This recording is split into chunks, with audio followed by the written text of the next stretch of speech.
दक्ष news, सामान्यांच्या हक्कासाठी नेहमी दक्ष।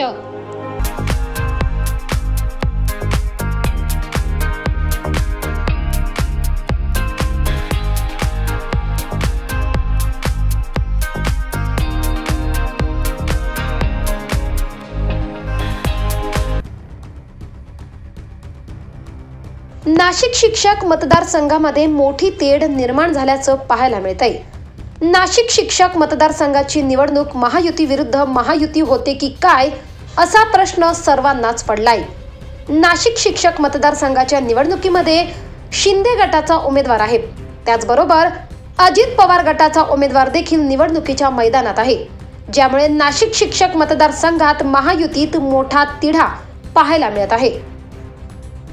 यामुळेच मुख्यमंत्री एकनाथ शिंदे हे अजित पवार यांना त्यांचा उमेदवार मागे घेण्यासाठी विनंती करणार असल्याची माहिती आता सूत्रांकडून हाती आली आहे। शिंदे गटातील उमेदवार किशोर दराडे यांच्यासाठी आता मुख्यमंत्री एकनाथ शिंदे हे नाशिक, शिर्डी आणि जळगावमध्ये बैठक घेणार आहेत।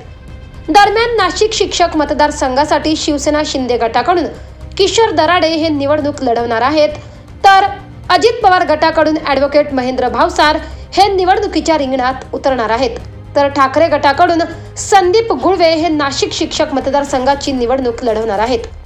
परंतु या शिक्षक मतदारसंघामध्ये महायुती विरुद्ध महायुती अशीच लढत होते की काय असा प्रश्न सर्वांनाच पडला असून अजित पवार गट माघार घेणार का याकडे सर्वांचे लक्ष लागून आहे।